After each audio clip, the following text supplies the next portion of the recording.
Hi everybody, I hope you're doing marvellously well. I'm with Mr. Jay Clark. How are you? Well, how are you? I'm good. Thank you for having us over to Vista Sound, which is part of Infrasonic Immersive. Correct.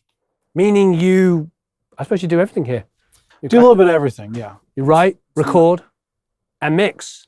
And of course, mix in Immersive. Yes, absolutely. What I think was really interesting when we first met, we talked about the fact that, yes, you do work in Atmos, but you said a majority of your work recently has actually been Sony 360.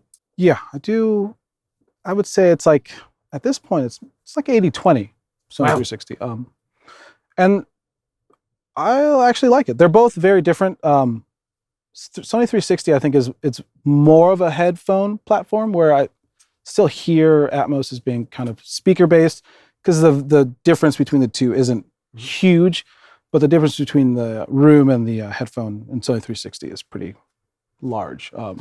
So it's important to get that really right. You know, I think that's how most people will hear that. Right, right. Now, it's a pretty extensive room. You've got PMC all the way around. This is not a cheap room. No. It's quite a bit of investment. Yeah. Well, I had two rooms, so I just kind of squished them together. So you're getting kind of, it looks like, you know, a lot more than it was when it was just one room, but yeah, it's not cheap. I also had a lot of other speakers. I sold them and kind of came into one place. So, yeah. Did you start off at mixing in Immersive on other speakers? Yes, I did most of my early film mixing on ATCs and Genelecs. And then for music, I got PMCs, which I love, actually. Yeah. I mean, I got rid of all my other speakers and I only use these, so what can I say? But you've been working on high quality speakers. I mean, ATCs. Yeah, they're great speakers. PMC, yeah. Although, you know, yeah, if I did ATCs, you know, it's like they're so big, like doing a whole room. Well, Blackbird, right? Yeah. It's like you need a lot of space. The wafers are really great for, you know, quality of sound and compactability. Yep. Fantastic. So tell us a little bit about the system. This, to me, you've completely maxed it out. I mean, the room's not small, but it's not huge. But it seems like you've covered all of the bases. Yeah, it's 11.1.6 Atmos, as well as a few extras to do 13.1 for Sony 360. And I have a preference. I think in Atmos, if you look and you think about how we've been listening to music with stereo, I'd choose 11.1.6 because all around you are always in pairs. Right, so a lot of times if you do 9.1.4, and depending on the room size, you'll end up with a wide gap in the ceilings. And so when you're trying to do pinpoint things, you know, you're creating a huge phantom center or phantom left of center kind of image, and things can get blurred. And I find here you keep it a little more narrow, and you can be a little more precise, up and down, left and right, in all directions. You know. Yep, it's no mean feat. Now it looks like you brought in the scaffolding then to mount everything? Yeah, it's a truss system. We moved in here. They didn't want any holes in the ceilings, which I can understand. It'd be quite a few. So I did some scouring and, you know, came up with this. And honestly, it may be the best thing I've ever come up with because it's scalable to whatever room I ever move to. I can just add a few more pieces if it's longer or shorter. And it mounts everything except for the LCRs. So everything is on the truss system, and you know, it can go anywhere and be recreated. That's fantastic. Yeah, it's very smart. Is it actually originally designed for like PAs and park hands for lighting? Yeah. I mean, you see it in outdoor festivals and stuff. You look up, or you know, any big venue. But yeah, that's what it's designed for. They're really oddly light, but then when you connect them all together, very strong. I was kind of worried. But you know, the stuff hanging on it, but they're really, really strong. They're rated for a lot of weight. So you can get away with you know, these speakers are only like 30 pounds or something. Now, as far as the acoustic treatment on the walls, did that come in the room or did you have that built? It came in the room. The room was treated, I think it was 70% to 30% untreated. But we have two rooms here and we filled it out. All the walls are 100% now, just 4 inches of insulation. So that's great. Yeah, it's if it was like just a stereo room, you might want a little more liveness. You want liveness with this, but you can't have like, you know, kind of random gaps of sound bouncing around. you have so many speakers. It's like this crosstalk, and then there's a wall giving me a reflection. So you kind of have to balance that out. Right, amazing. You have a lot of gear. Yeah, a lot of years of gear. When you're mixing, are you using a lot of hardware, or are you predominantly in the box these days? It depends. I have very specific pieces of hardware for styles of compression and saturation I like that I just feel like you can't really do in the box. So if I need that, for example, with all immersive stuff, there's no mix bus, right? So a lot of times, especially with hip hop, you get a lot of distortion, limiter distortion from the masters, and people like that. It's part of the sound. If I want to add some of that back in, I don't want to necessarily do it digitally. It's a little ugly. Mm-hmm. But if I do it analog on something, whatever source I might want to kind of do that, it's a little smoother, but you still get a little of that crackle that people kind of like in modern music. I don't always do it, but sometimes when you're matching a mix, you kind of have to. The Vacuvox I use on everything that I can get my hands on. I don't know that unit. It's a guy named Barry from Holland. They're handmade. It's basically, it's modeled after an old German compressor. I believe it was nicknamed the Fairchild of Germany. So yeah, it's a tube compressor, and it's one of those things where it's really expensive. I demoed it because I was curious, and I wanted to talk myself out of it. Mm-hmm. I tried. I compared it to plugins, I compared it to everything else, and I couldn't talk myself out of it. And I really didn't want to buy it. So it was expensive, then you bought a second one. Yeah, yes. You have to have everything in stereo. So yeah. But yeah, I'll use that that's great on vocals. It's great on everything. Bass, and like what it does to the low end is like, that was the thing that sold me. It's like, it pushes it all together, tightens it up, and it's like a record. What you think of when you hear a record, that does it. Yep. At least from what I grew up listening to. With low end specifically, it just really makes it precise and tight and punchy. So talking to growing up, you grew up in Minnesota? I did. I grew up in Minnesota. I was born in Michigan City, Indiana. I think I moved to Minnesota when I was about 8. Went all the way through high school. And Dave Gardner, I know him. He used to record my bands when I was in high school at Amphetamine Reptile in Minneapolis. So he did a lot of stuff for a bunch of my bands, and we've known each other for like 25 years, maybe. Oh, long incredible. Time, yeah. Yeah. But yeah, that city was like really important as far as like my development of music. Like going to First Avenue, I went there like every Sunday to every concert, like moshing. I can't remember what the night was called, but there was a Sunday night where you just go, you just like DJ, but DJing like punk and like at that time like grunge stuff, I guess, and just moshing all night long. It was awesome. It was fun. That was amazing. I played there in the 90s, so it was like a big deal. Wow. Yeah, first time, yeah. It was amazing. Yep, incredible. So let's talk a little bit more about the gear. Sure. Because there's quite a selective stuff there. What converters? What are you using for your converters? I see a Burl there. There's a Burl. I'm borrowing this from one of the mastering guys next door, Nick, to just test it out. I don't do that much stereo stuff. Also, behind the doors over here, there's 64 channels of Lynx, Auroras. Yeah, so those are great. Yep. So they sound great. It's not that I'm hurting for conversion, but never hurts to try something different. So I was checking that out. But yeah, mostly it's just the Lynx in and out, and they sound great. Mostly, I have a lot of compressors.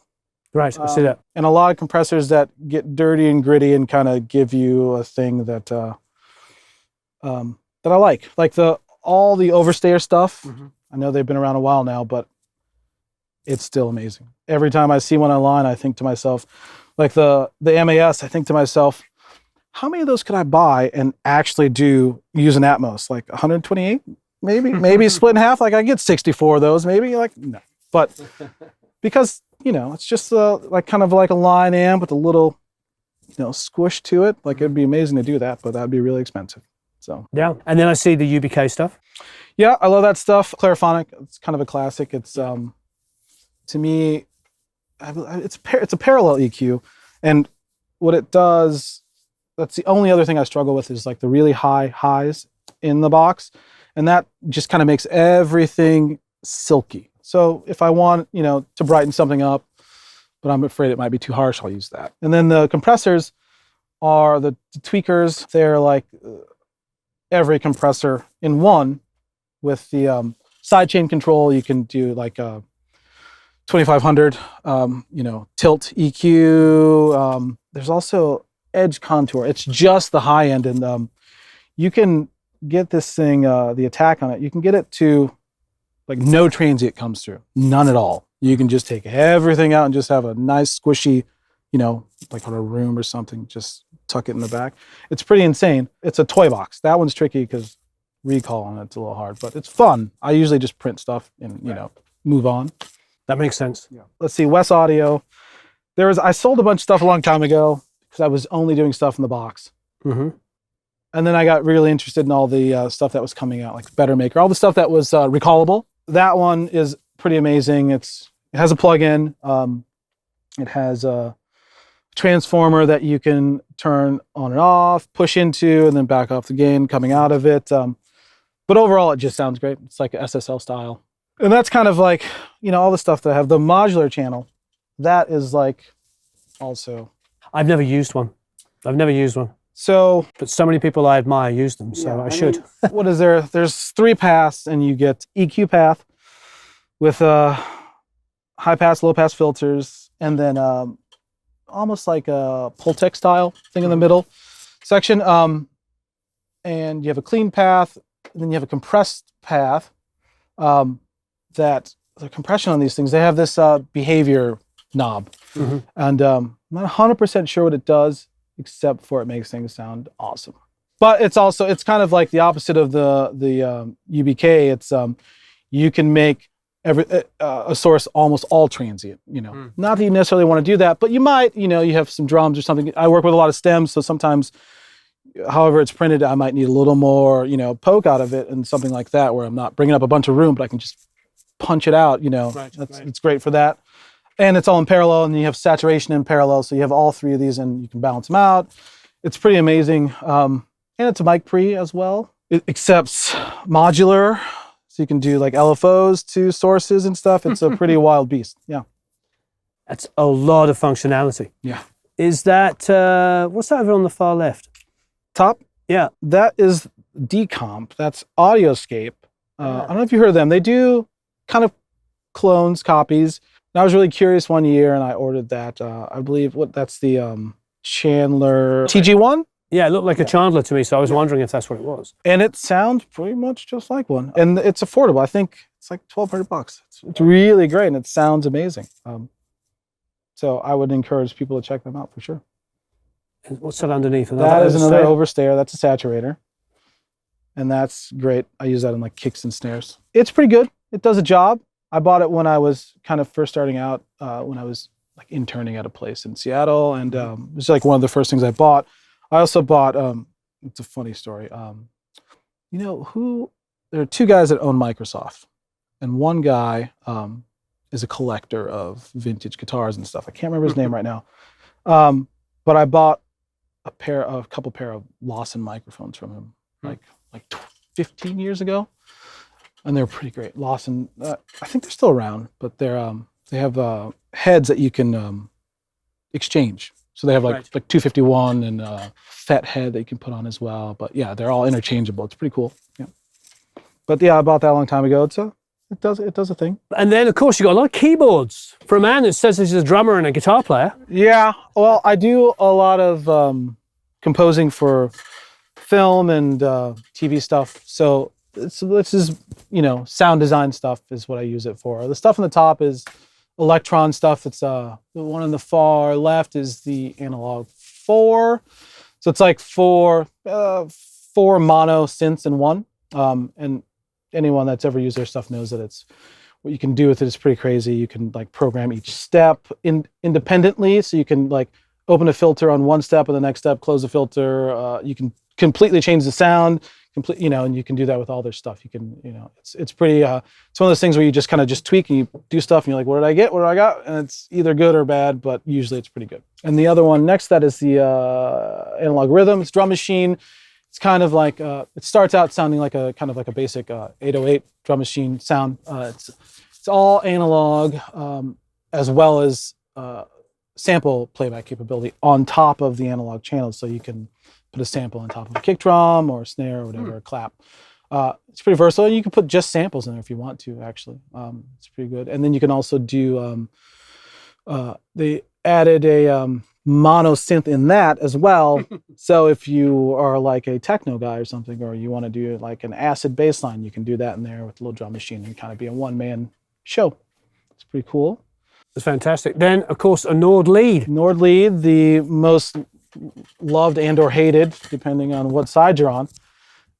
You got to love Nord. I mean, pretty much every keyboard player I know has. Well, yeah. Nord. I mean, it's leads. They were considered harsh, but it's a tool, right? Yeah.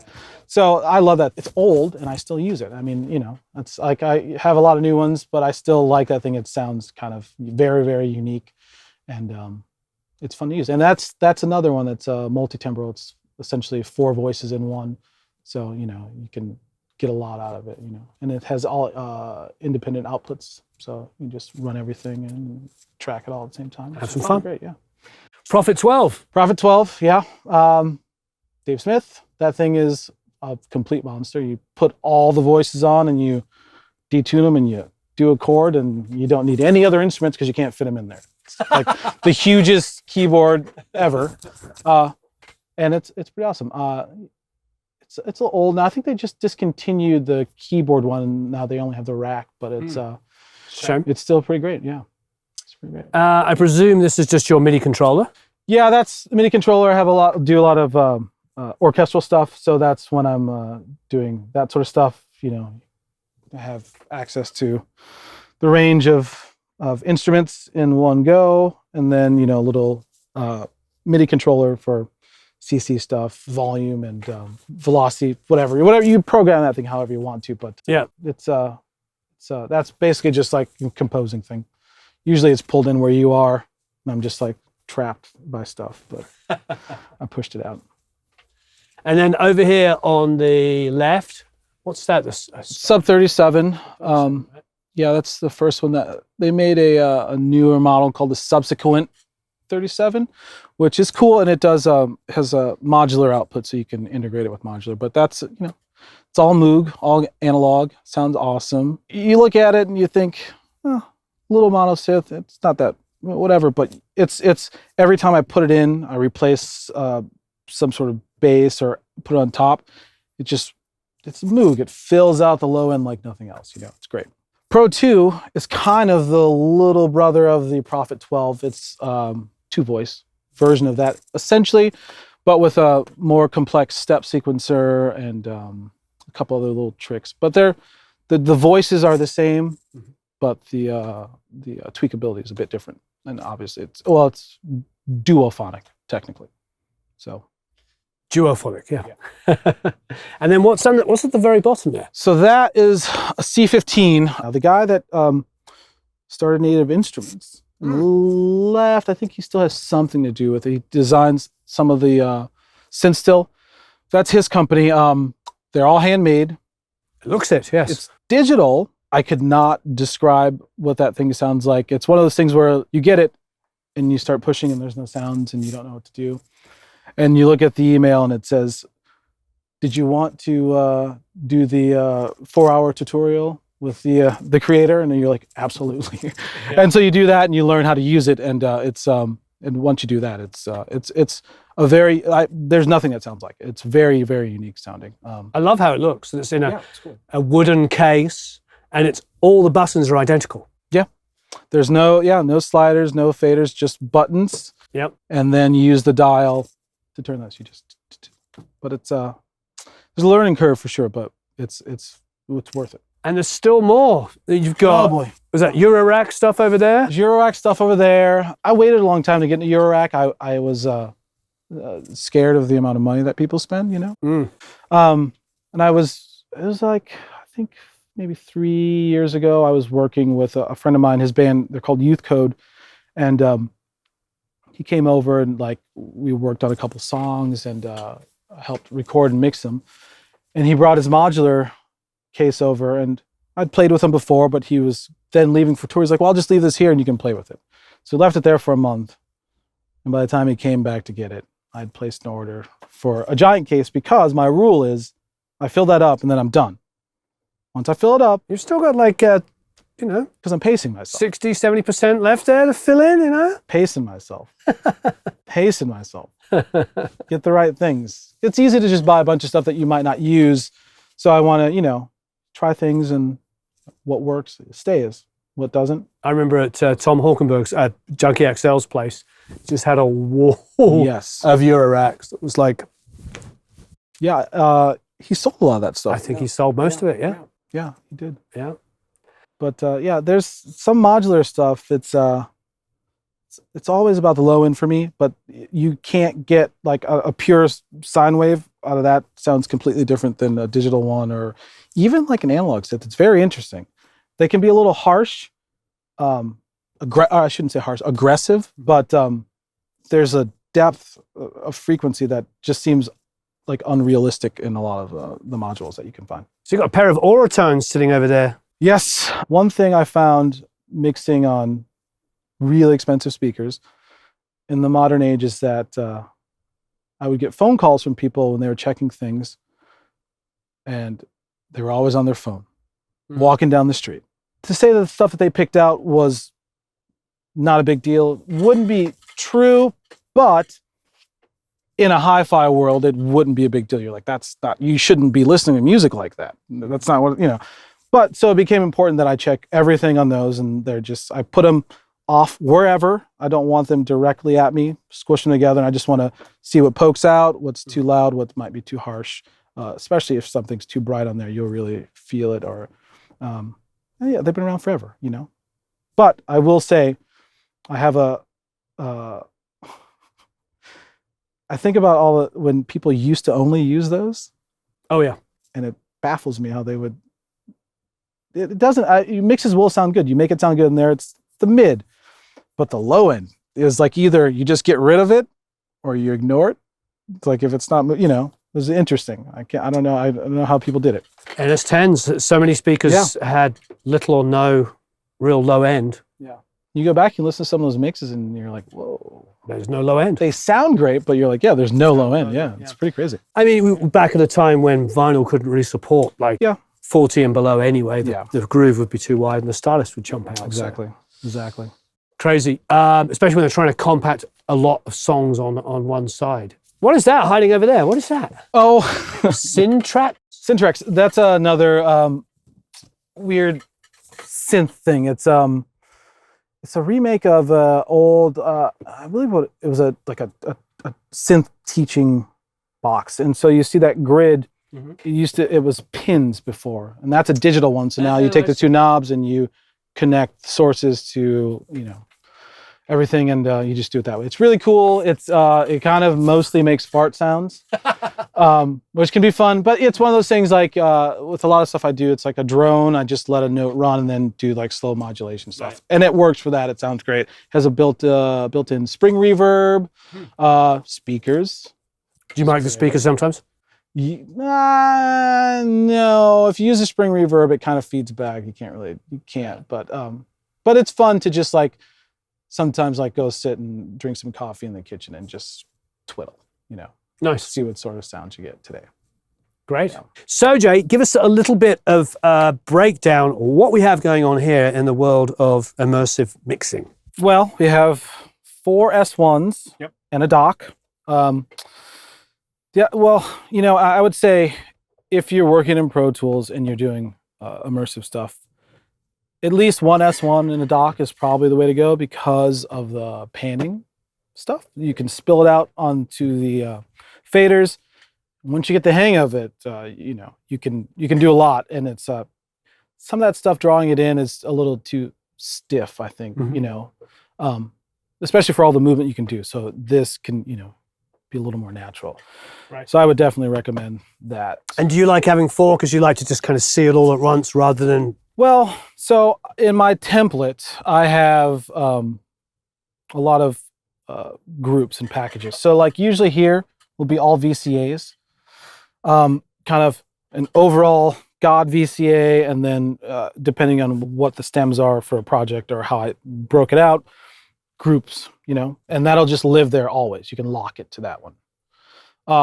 Then here I will always put the, if I'm doing matching a mix for immersive, I'll always put the the master here, Mm-hmm. so I can switch back and forth really quickly and just make sure it still feels good. And then I have the rest for everything else, you know. And then whatever's attentioned is always here. And this fader is generally better to do smoother rides on than the rest of these. So, you know, kind of chunky, moving stuff around, I'll do here, setting levels, and then if I'm doing precise stuff, I'll use this. The Stream Decks up here. Yep. Those are great and handy. I haven't dug in as much as some people have with Pro Tools. I use those just for like utility things that quick and easy, like whatever. One of them is programmed to open up whatever I feel like is important in whatever app I select. It could be Safari, it could be Pro Tools, it could be RX a lot. So whatever I select, it'll just pull up the things that I think are the most important in there, and then I can control them from there. And the other one is just some of the apps that I always use. One thing that's super important is the folder that's called plugin update plugins, because I just put all the, you know, the apps that are for updating plugins. So I can just go in there, make sure everything's up to date, move on, you know. Nice. What is the Korg Nano Control 2 here? That I use for Sony 360 stuff. They're originally, when they started, they had a software called Architect, and in it, it's very stripped down. So there was no like built-in like Yukon or anything like that. So I used that, and then I just did MIDI programming to it to program the sliders to do the pan and a couple other things. But it's pretty basic. I think it's just the first 4 channels. So they're just programmed to do the kind of few basic things you would do in there. They came out with a new plugin recently, or Sony didn't, but a company that now you can do all the Sony 360 stuff in Pro Tools. So I have to adjust my sessions for that, but that'll be great because it was tricky with Sony stuff. You'd mix, essentially I would mix in like 5-1, 4, 7-1 or whatever in Pro Tools, spit it out, see what it sounded like in there, go fix the mistakes and come back. And some of the people from Sony were here, and I was telling them that actually was great because it kind of taught you when you're doing that stuff to how to get it right. Right. You know, like you get to know what the software does, how it changes the sound, and then you can plan for it in your head. So that was it. It was bare bones then. I don't have to use that much anymore, but it was important to me. Still, sometimes I use it, but in Pro Tools now, it's like you can tweak and get it done. You've got 3 iPads up here. I've got 4, but yeah, there are 3 out here. It's, I would say, not necessary. It's a nicety. It's, you know, you see the faders or the meters. The 4th one that I use is the 10-inch or 11-inch. If I were to do it again, I would get all of those, although it's an expensive thing to have just to see meters, but it's nice because then it evenly lines up with the faders, and, you know, you just have that straight line of sight for all your information.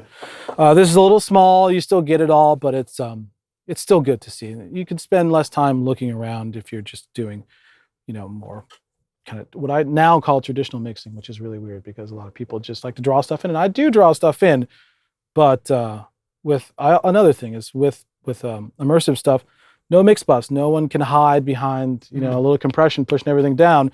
So I find you got to do those little 1/2 dB rides a little bit more. So it's great to be able to see what channel you're at and have all that information right in front of you. That's fantastic. Yeah. And then the 2 DADs in the middle. Tell us a little bit about those. Well, so in this room, if you were to look very closely, you would see that most stuff is doubled in this room. And that's because I had a room at my house that was like a writing room, and then I had the Atmos room. This is everything pushed together. So behind us in the cabinet, there are 2 identical matrices with links and everything. They're the same, and they just split out individually. So this one on the right is what I call my composing rig, and then this is the Atmos rig. So when I'm working on one, you know, when I'm writing, I use this. All this stuff is on a switcher, so I can switch it back and forth between the 2 computers and the mice and everything else, and the screens as well. So everything I can just switch really quickly, but that's what that's for. 2 of those. Although I may program them differently. I think you can control both from one, which it's a little overkill. But since you don't have as many buttons as you might want with all these speakers, you could program all these to just be mutes or solos for all the speakers. And then these can be your switchers for sources. So I may do that at some point, but right now they're just both monitor controllers for two separate systems. What's a normal day for you? You're working on immersive stuff, either in Sony or Atmos. Mm-hmm. You're composing. You're doing sound design. I presume you're mixing some stuff, maybe doing a bit of recording here and there. Yeah. It varies. It varies widely at times, and sometimes it's the same. Mostly, I usually have a couple immersive mixes to do every day. So I'll usually start with that. Depending, a couple hours doing that. There's a lot of kind of pre-work that I like to do to stems, which I do think is an important topic. Is a lot of people don't. A lot of people will take all the stereo stems, mm-hmm. place them in the stereo speakers, maybe use some reverb, maybe push a couple things out a little bit wider. And I have a theory that goes back to the HRTFs, the headphone transfers, and why it's important to make as many sources as you can mono when you're doing immersive stuff. And that's because, and I think it's a lot of the reason why people don't jive well with some of the headphone mixes. Yeah. So there are no stereo sources in nature. Sure. Essentially. And so when you're doing that and you're putting that in the software, it is presuming that it's a mono source in the way that it's treating your ears. So it's, if you have a phantom center, it's saying, well, on this side, we'll do a little delay, we'll do a little roll off on the top or whatever, and and then we'll do the opposite on this side. And so you get a weird fold down from that. So I find I usually strip like vocals, I'll strip everything, the mids out, and then the sides, and then I'll commit the tracks. So I have the sides separately, find a place in the center, bleed it out maybe to the left or right, depending on the song if I want to. And then you can do fun stuff with the side information, which generally folds down pretty well because all it is it's doing the same thing. If you put it up there, if you put it here, it may be a little quieter with the fold down. So you have to think about that. But essentially going down the stereo when it folds down for the headphone stuff. So I find that if you separate those out, you have better control over that image. And you maintain a solid center image in headphones, and you don't get a lot of weird comb filtering items, things that come up. And so I think that's a really important thing for people to consider and try, and should read about, HRTFs, because that's essentially when you're in the headphones, that's what you're listening to, and you have to know about that stuff if you're playing around there, because. So you're constantly checking in mix as a binaural, yeah, definitely. I have like 5 pairs of headphones. These are the Sony ones, and they're for Sony 360. And you can take a photo of your ears, and oh wow, and yeah, they're really cool. They work for that software really well. Have the Apple ones, which are, I don't know how much you know about the Apple stuff. We have a pair of those, yeah. Well, but I mean the difference between Atmos and Apple, the Atmos. No, tell me. Well, so, and I see this a lot too when I'll work on projects where someone else might be doing, say, the Atmos, and I'll be doing the 360. There's a difference between Atmos and spatial audio for Apple, powered by Dolby, and I see people only sending out mixes for reference of the Apple version, which I would say is an approximation of the mix that you're making, and subject to change at some point. And it's important to send out both. And I would say honor the. To me, it's like I wouldn't cater to, and not to say that it's lesser quality, but an MP3 or an MP, a mix down, and that's what that is. So it's important to focus on the master, make sure that's right, because that's what will always be. Yep. whereas other things can change, you know, and because I've had there's been times where I was doing mixes and only in the spatial. So what they're doing there, I think they're doing another kind of binaural thing, kind of on top. No one really knows, but I've had drums. You hear the cymbals swaying back and forth. Oh wow! So anything that's panned or like may have any sort of spatialization, like stereo wise on it already, starts to act funny in there, and you have to listen really carefully, and you'll hear things moving funny or disappearing altogether, jumping up in volume out of nowhere. So it's you know, the source. Love the source, you know, that's all I say, the source. And the room stuff is important too. I think people neglect it. I know it's hard for people to have the experience, but it is the true experience. It's like you don't go to the cinema and then go like, oh, I can't wait to go listen to this movie on headphones. Now it's interesting you're specializing or doing so well in Sony, because a lot of people I know that are mixing just in an Atmos way are turning it into labels, and then they have somebody in the label who just delivers it in different ways for different formats.